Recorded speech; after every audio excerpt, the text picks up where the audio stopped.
Now we moving to the next step, painting. And before we start, I will do a quick review of the tools and everything that I'll be using today. So I'll put this maybe just for a moment in here. Brushes. I guess maybe just okay. 4 brushes. I'll put this way for the moment. Big one for the washes. I could have used a bigger one, but I don't have it on me at the moment. So this is it for the backgrounds and washes. This will be for details.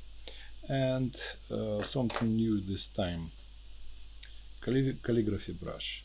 This thing is extremely cheap, but yet very helpful when you trying to make a strokes. You know, if you imagine these calligraphy strokes, so that's very helpful for all these leaves and some maybe petals. That's the brush. We will see how it works. Then, as always, I'm using my standard palette. You will be seeing that in the top right corner of the screen, so that we can see what I'm mixing. Let's talk about a little bit about this.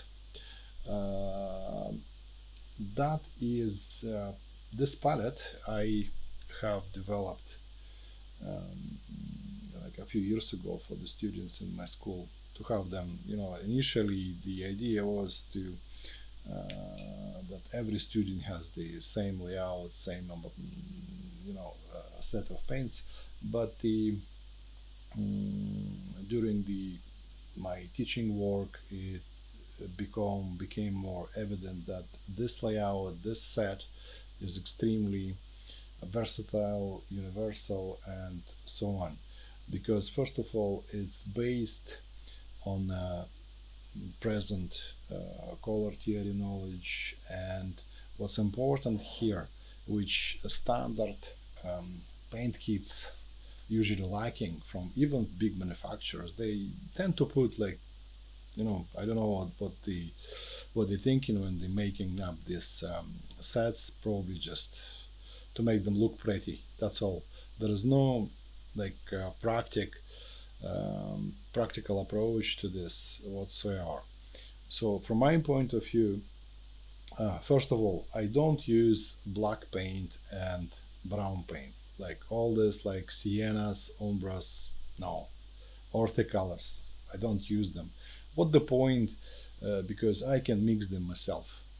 But to make that happen, you need to have in your palette a very specific set of paint, and most importantly, it has to be high quality paints. So you need to have 3 primary colors, which are blue, yellow, and red, and they're supposed to be single pigmented professional paint. Then also 3 separate secondary colors like orange, violet, and green, also single pigment. And so to avoid excessive mixing, when you say you would like to mix green, for instance, using yellow and blue, you already have 2 components in your mix, but when you're using green, that single pigment, that you're kind of narrowing this ingredients in your mix, which is always a good thing to do. Basically, the major rule is to have in any mix to have no more than 3 different ingredients, and not just like a color wise, pigment wise. So if I'm mixing some sort of brown, I will be using orange and blue, and orange will be single pigmented paint, so is the blue, and in my brown I only will have 2 components, 2 pigments. Well, and also the good thing about this, I can make any shade. I don't have to buy separate tubes of brown paints. So with the black, same situation, because black I can mix myself, also out of either combination of 3, blue, yellow, and red, supposed to give you black at the end. Please note cheap student grade paints will never give you that combination. Or orange and blue will give me anything from warm shades of brown to the cold sienna look browns to the black. So this is why in my palette there is no blacks or browns, but instead I have a couple of extra paints which altogether gives a nice composition that covers all the needs. You can do practically everything. Of course there is like some exception, but usually it relates to if you want to do something fancy. For instance, like we will do this today, we will talk about this later. I will bring an extra paint to this painting. But enough about the kit. From time to time I can offer similar kits, but like much more paint, like with this was full for sale. I would highly recommend if you're beginner to buy this. It will turn out much cheaper if you go to the shops. Anyway, enough for the paint. We have covered the brushes. My work is secured with a tab directly to the desktop, so there's no fancy things around that. Now back to our object. Now let's talk about the what we're gonna do. This is quite complex composition, and I reckon I need to analyze this first and kind of create a plan for myself, what you're gonna do, where what goes, so that I will be extremely cautious about what I'm doing, and I would know exactly what my next step to be, so that I wouldn't be wondering like, and watercolor requires some level of speed, so especially when you're working wet on wet, to avoid this bad situation when you're painting, but your paper is already dry and you should start over again, and not good. Now what I would like to do is to make kind of bring more sunlight into this picture, make it more contrasty, where light is warm and golden and the shadows are more like on the cold side, with the bluish shade to it. So it's not as bad as it looks like. I mean, it's just, if we think about it, we can plan everything. So that part mostly will be warm, yellowish golden, if you will. Then shadow here, I will use more blue violet shades in there. Bike itself, most of it kind of colder, especially the areas, say this mud guards, some part of the frame sit grayish bluish color. So I need to remember that, and when I will be painting, I kind of will be avoiding to paint these places with the warm colors.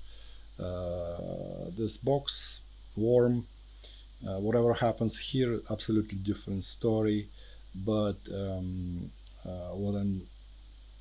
what I see at the moment, my steps will be as follows. First, I will wet all this area, maybe in a few steps, maybe just up to here.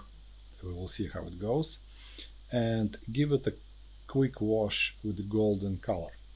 Okay, then it will dry, and I'll start to paint background.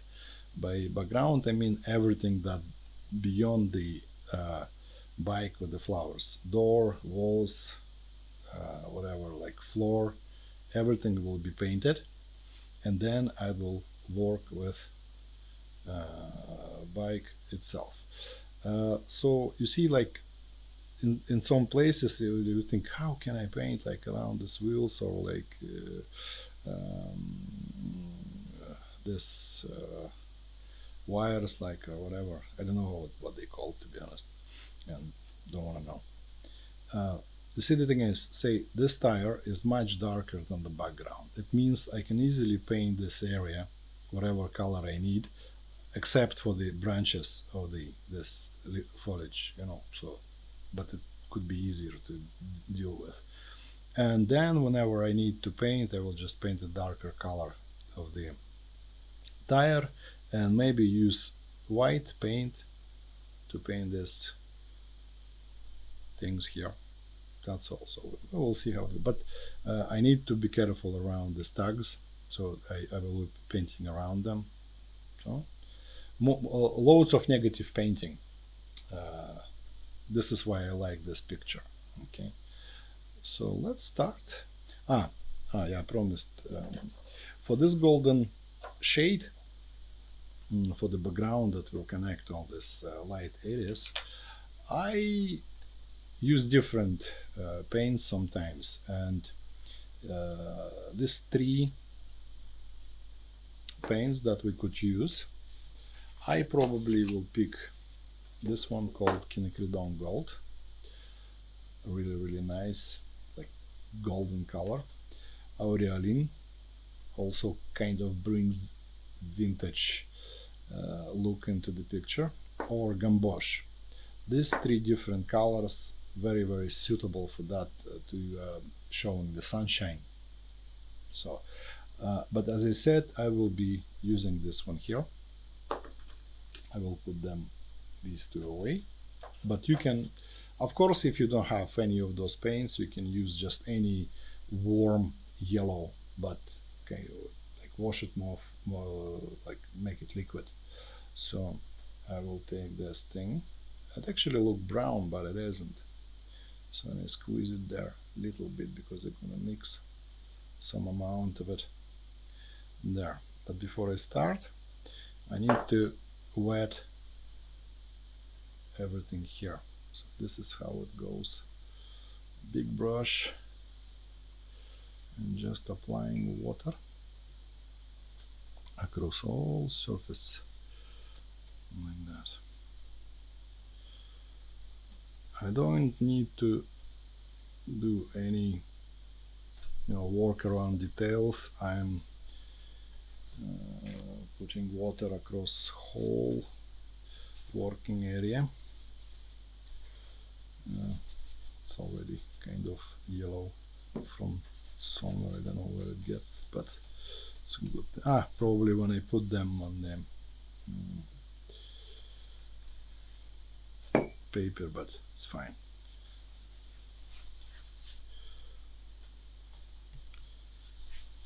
Surface has to be slightly damp.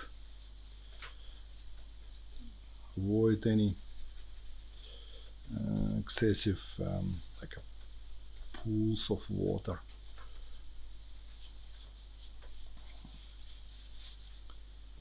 And I have to work quick because it actually dries pretty fast this way. So this is wet. I got a couple of speckles of yellow paint. I will be using this brush here. So I will mix some sort of very, very light golden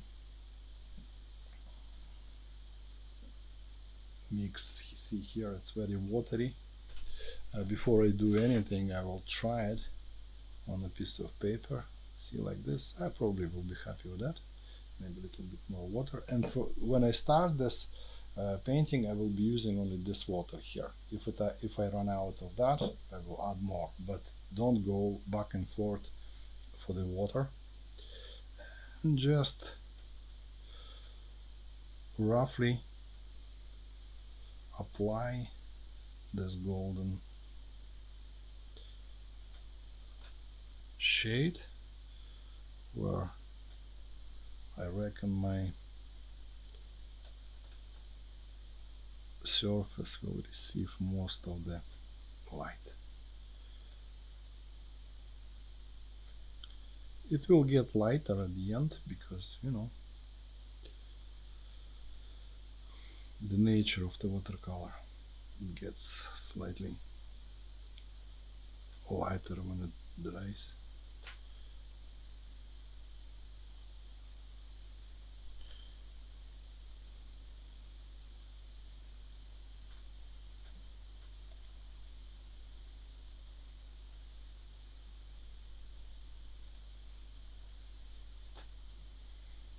Mm-hmm. Tiny bit here, I can paint over that, not a problem. So lots of kind of also golden situation in there.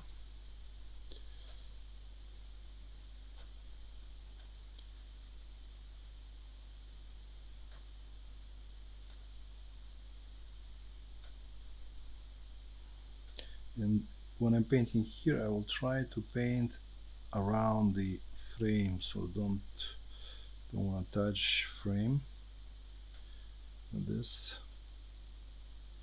But some of the parts of the bike, they look rusty, so it's okay to give them some extra yellowish to golden. Very little here. I will make more of that.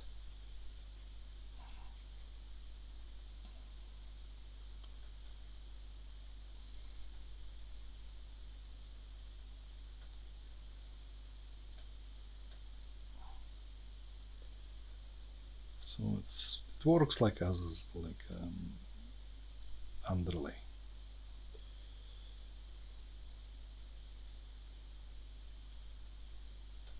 So at this point, because everything was quite wet and some of the areas kind of received the like bleeding, I might use my dry brush along with the piece of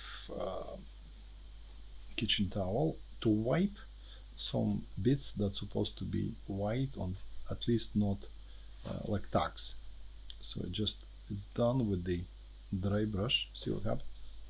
Then I wash it, then I dry it again, because what happens, I essentially brush is gathering some paint that in here, so you always need to wash it before you proceed to the next step. You don't need to do it much, just a little. Also maybe some areas here, seat frame there, and here. What else? And you have to do it only while this surface is wet, because what happens with the cotton paper, first coat is permanent. It gets deep into the core and it will be practically impossible to fix it. So if you have any bleeding on the areas that's supposed to be, say, in this particular situation, white or not as golden or brown as everything else, you need to wipe this and make sure you got rid of any bleeding at this stage, because after, when it dries, it will be impossible to fix. Every next coat we will be able to wash it off or do whatever we need, but with this, no. Very slowly, step by step, while it dries, and just bit by bit, some level. I would say this is more than enough. Yeah, that is. What also happened, we kind of have created key color that connects everything within the picture. So everything will kind of carry the tiny shade of gold in it. Even if I paint cold colors over, that will shine through, and essentially it creates kind of harmony, common element across the picture. And as you will see, actually we will be using not many paints or colors.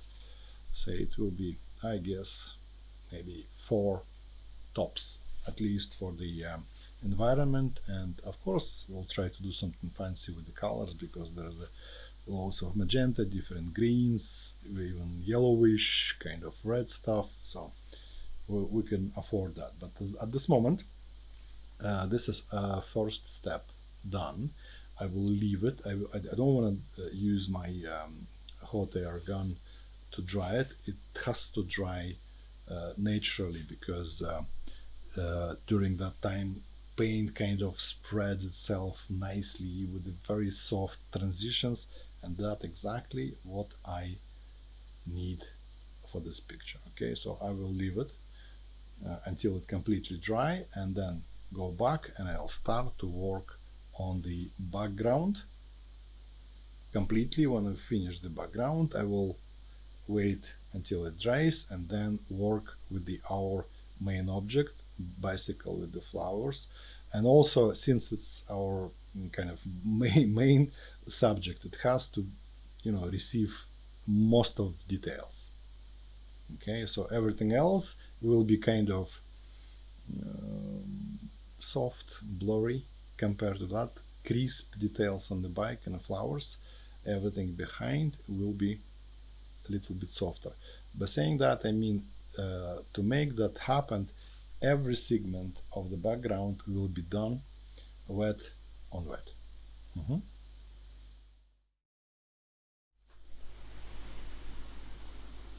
All right, the paper is dry and we will continue to paint.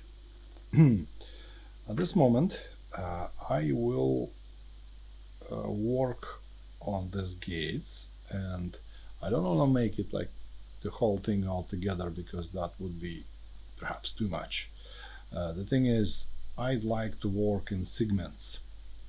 So the first segment will be from that edge of the wall around the flowers here, bike, because we kind of, it concludes here. We can see very distinctive part. So whatever happens, it only will happen here. That, like, the fact that this thing and that part of the background will be separated, it's not a big deal, because I can match pretty,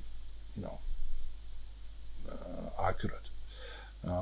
So I wouldn't be worried about like maybe some difference in shade. So I will start with lightest shade in the whole thing. The reason being, so I can, so for instance, see that piece of timber goes across. Compared to the vertical planks, it kind of has a lighter and colder shade. And also this one, distinctively lighter and colder compared to the vertical plank. So for me, this is the way where I start.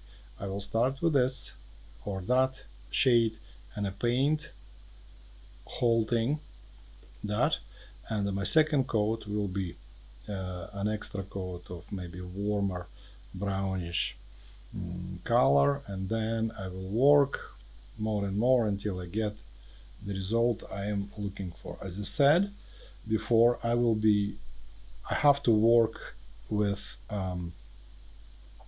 wet on wet.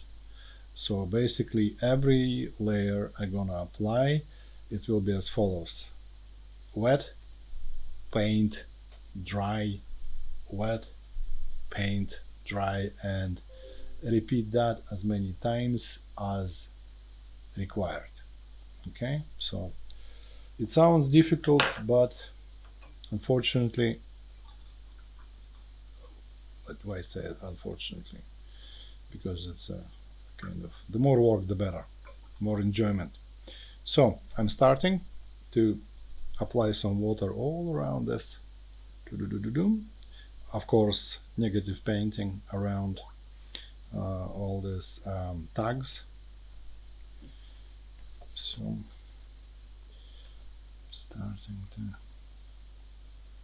trying to keep relatively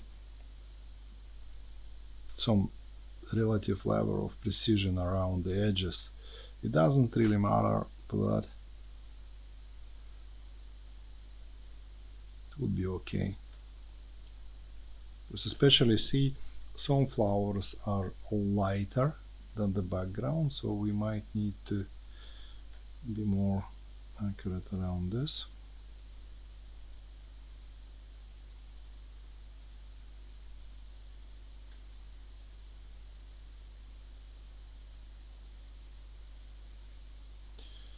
You know what I did wrong?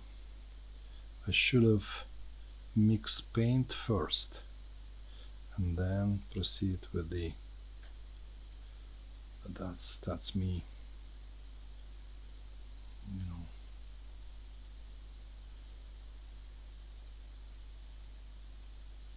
I think I'll get away with this.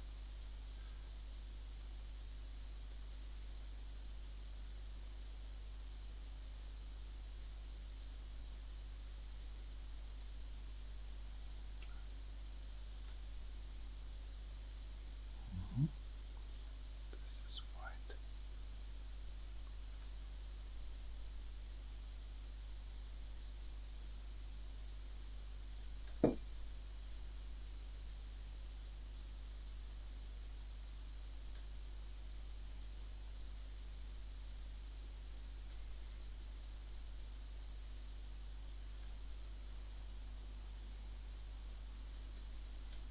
I will be using the same brush for this. So now it's wet. Maybe if I need, I will give it another go. But let's mix the paint. So some sort of grayish brownish color always goes out of, so you can see I'm using my brilliant orange. You could use cadmium orange, not cadmium orange hue. That has to be pure orange pigment. Then into this I'm adding a little bit of blue, phthalo blue, until it gets colder shade, something like that, maybe even colder, grayish. And I will obviously try it. Not cold enough. So loads of water here because I don't want it too strong. Yeah, something like this. And I need it very light at this moment. Oh, that should be me. So I'm painting as far as I can go up, even though that part will be cut.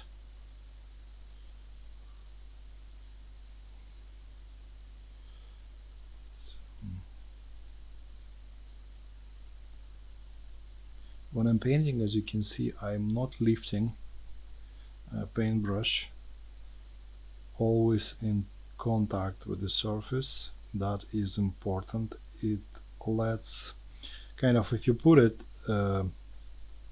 whatever is in the brush would kind of go like away, and you know, when you keep it this way, paint released gradually.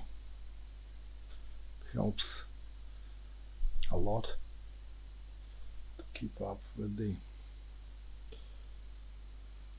proper way.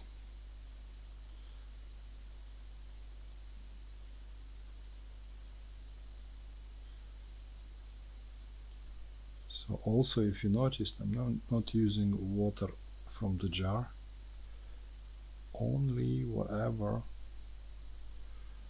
No, I can paint this one because this one is in shadow. Unnecessary. When I painting around the flowers, this negative. I'm trying to get all details.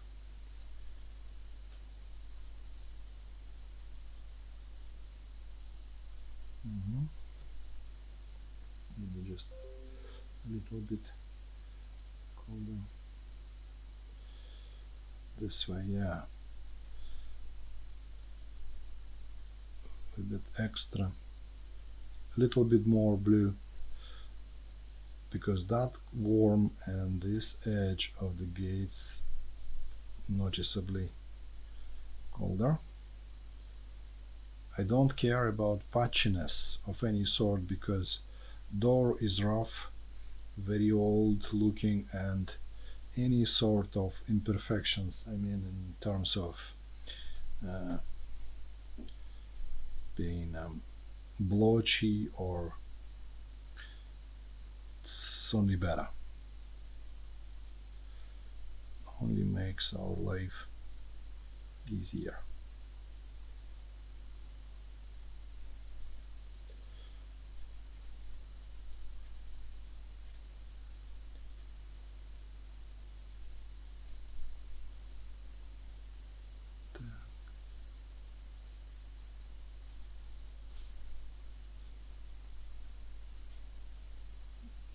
This metal brace also needs to be left untouched, because it's kind of light.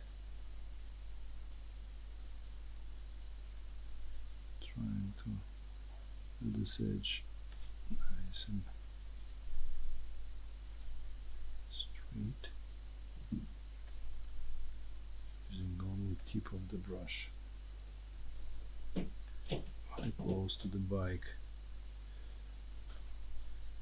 Now, in a moment, we will do something here very important, like that, checking maybe there, and I have some paint on the top, needs to get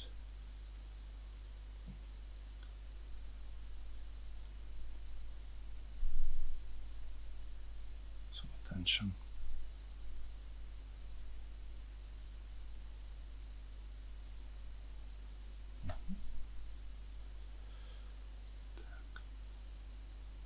Lovely. So far so good.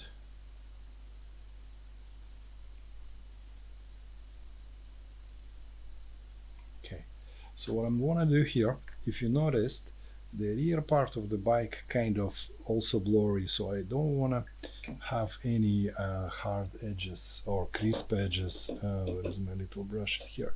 So what I'm gonna do, I'm gonna wet my tiny brush slightly, dump it, and go treat some edges so it appears less crisp, kind of running this brush along the edge so it's more blurry, like this, not just here but that edge as well, just slightly softening the edge.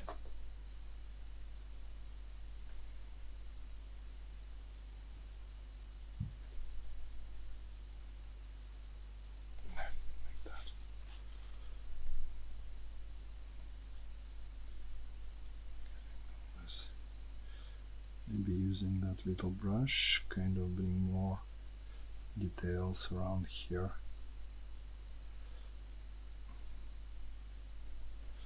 While it's wet, I might add a tiny bit of shadows around the tags, so it has to be more colder. So I'm in the same mix, I'm just bringing more blue so it looks like that. Now I'm gonna check. Yep, and just because while it's wet, it's kind of it will spread itself and make really soft areas, and that will be initial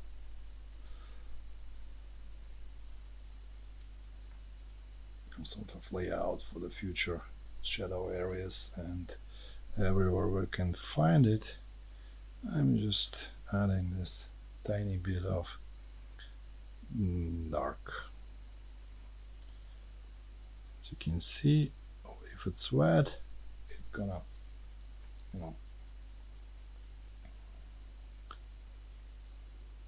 spread nicely, creating very soft edges. Okay, now I've done this side, and I want to work a little bit around the bike, because it dries, I can concentrate on this side. I will change the brush for a little bit less. It will be really uncomfortable for me to use that big brush within this area, so I switch to another soft brush, imitation squirrel, and mix once again tiny bit of brown and blue to make it whatever we had in the beginning. So since that part kind of more in shadow, should be not a big deal if I using darker shade. It won't be seen because it's kind of separated by our object. So I wash my brush, because first I have to mix it. I have it mixed, and now I can paint some water. When I am applying this water, I treat it as a paint. So I'm trying to do as accurate as possible with this.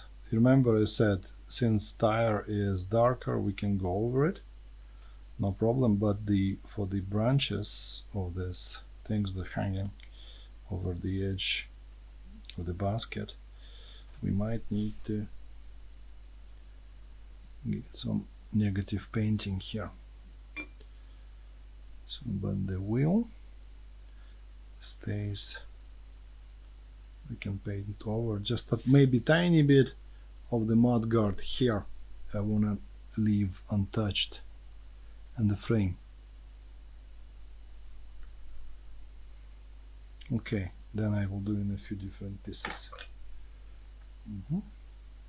So here will be a little bit darker.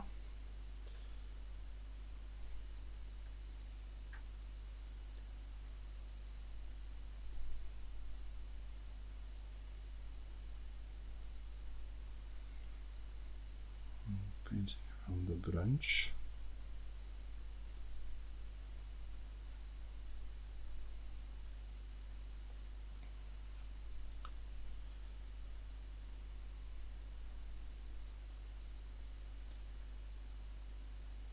Trying to get various, maybe warmer shades. It's okay for here.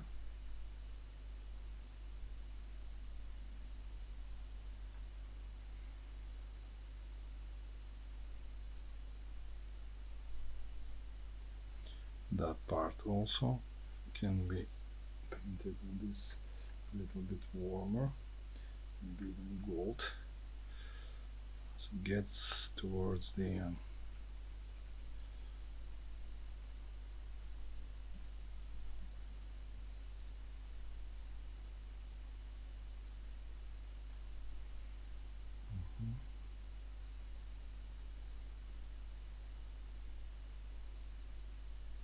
I'm not touching the top of the mud guard. Remember this, right?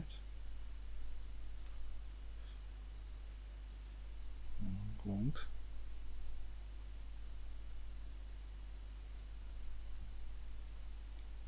This part of the fork is lighter than the background, so I want to work around this, as well as the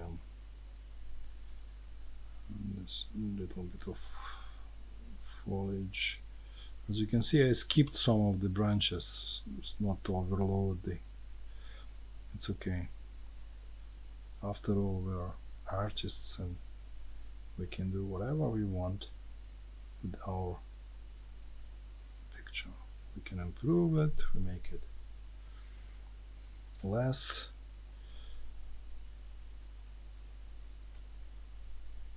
cluttered with the different details whatsoever.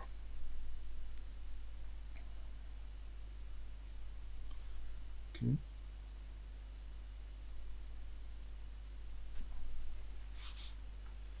Further. Now this part here.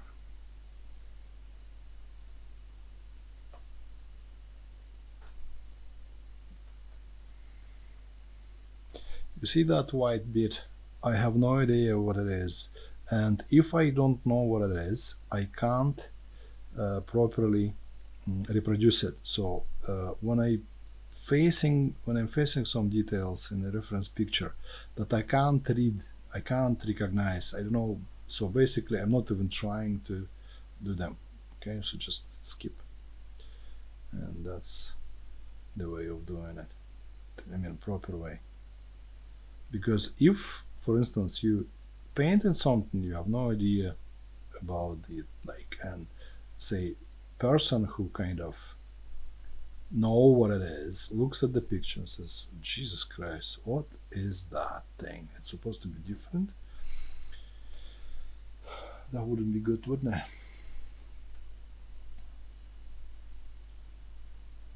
Okay. Loads of negative painting, right? But I'd like to get loads of these little details. Okay, whatever it takes. Now here, yeah, that mud guard also kind of different. Okay, and here we got, it could be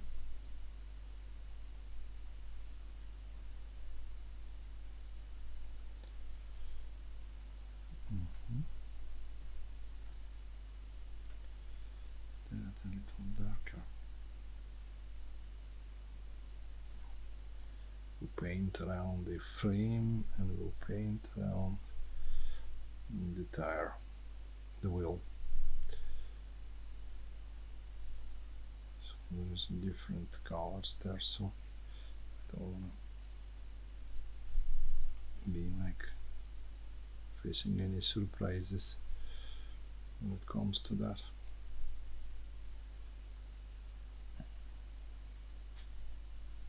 Normally, also general rule for the, if this wet, you can do something. If it's dry, don't, like, or close to dry, don't try anything because it like only ruin the thing, you know. So this is wet. I can add extra shade here because it's very cold. So some people kind of, they have ability to like achieve a required level of darkness or depth in one go. I prefer to do it in layers because it's kind of, to me, it's more interesting. It's more, I like it better. So always when I paint something, you see these edges, I always trying to get them soft. Like this. Everywhere. Soften the edges. Okay, so at the moment gates are done. The thing is, while it's wet, for me this is it. I can't do anything here, and to be honest, I don't want to try any neighboring areas even to touch them because you know, It's still wet, it can bleed, so kind of strange appearance here. Therefore I will leave it to dry again, or maybe, so there's no point for me buzzing with my heat gun here, so I'll just switch off for a second, we'll try it, and then we'll get back